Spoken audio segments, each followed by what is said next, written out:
What exactly is an NFT? I'm not really sure that anyone actually knows.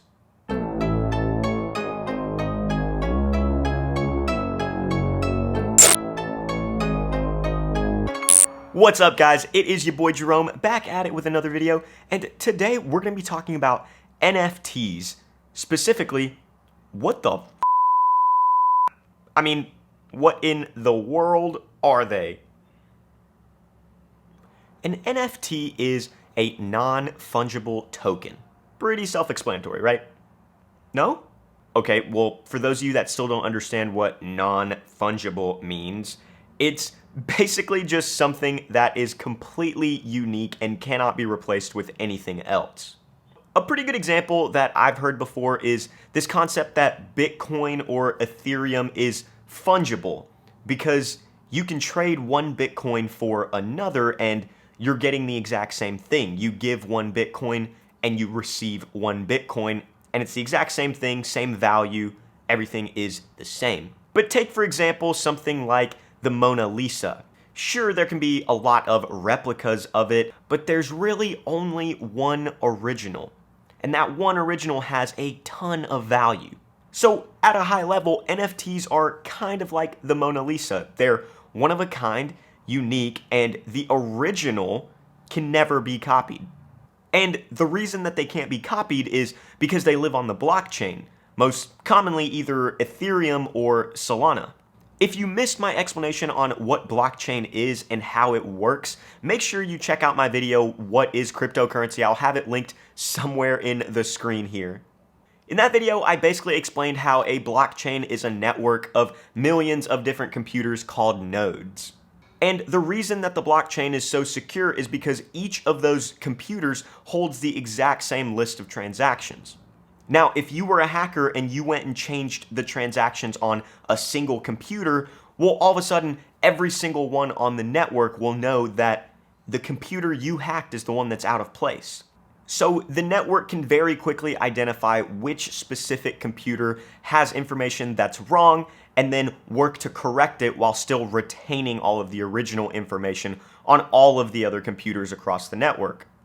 This makes the perfect home for an NFT because the blockchain can very quickly identify which file is the original and which ones are just replicas or copies. In essence, NFTs can really be any sort of digital file. It can be a picture, a movie, music, but right now there is a huge market around digital art. So why exactly do these images have so much value when I can just take a screenshot and have the same image? Well, let's go back to that Mona Lisa example. Does printing a bunch of replicas or copies of the Mona Lisa devalue the original? No, it doesn't. So similarly with these digital NFTs, making a copy or taking a screenshot doesn't devalue the original, and you can never claim ownership over that original piece of work. So that's kind of where the value of an NFT lies, is the fact that you can own that one-of-a-kind original regardless of how many copies there are out there. And one of the biggest features about NFTs is that it rewards artists like never before. On the Ethereum blockchain, there's a feature called smart contracts that artists can use to get royalties from their art every single time that it's resold on a secondary marketplace. But what exactly is a smart contract? Well, essentially, it's just a contract that lives on the blockchain and it automatically executes whenever certain terms and conditions are met. The most common use case for NFTs is to pay artists these royalties. Artists can set up their smart contracts to automatically give them 10 to 20% of the resale value anytime that their artwork is resold. So let's say that I buy an NFT from an artist today for $100. Well, then the artist would get $100 today. But say that I turn around and I sell it on a secondary market for $100,000. And say that the artist has a 10% royalty set up, then I would get $90,000 and the artist would get $10,000 automatically without doing any extra work. And if the next person ends up flipping that piece for $1 million, then automatically the artist gets 100,000. So you can see how this very quickly adds up, and actually there's probably more money in these royalties than in the original sale.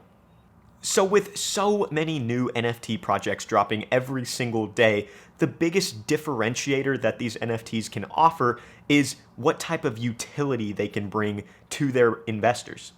Some have started rewarding investors with new cryptocurrencies they've made called utility tokens that they eventually list on some sort of crypto exchange like Coinbase, and eventually those tokens will have value and the investor can sell those tokens and make a little bit of profit off of it just by holding the NFT. Others like Bored Ape Yacht Club offer exclusive club membership that you can only be a part of if you own their NFT. And then they'll have members-only perks, merchandise, and even throw lavish yacht parties in real life that you can only go to if you hold one of their NFTs. This concept of exclusivity is what's giving these NFTs so much value and why the market is so hot right now. These utilities and exclusive features that NFTs offer are part of the reason why they have so much value right now and why the NFT market is exploding. There is a ton of money to be made if you can find the right projects to invest in.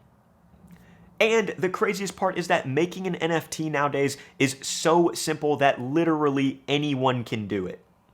And just to prove to you that anyone can make an NFT, I'm going to take the thumbnail from this video, I'm going to pop it up here on the screen, and I'm going to list it on OpenSea.io as an NFT that you could purchase if you wanted to. I don't think anyone is going to purchase this. I don't know why you would, but just to prove that anyone can do it. Thank you guys for watching this video. If you enjoyed it, make sure to do all the good things. Like the video, subscribe to the channel, share it with your friends. As always, I'm Jerome with All Things Tech and Finance, and I'll catch you guys next time.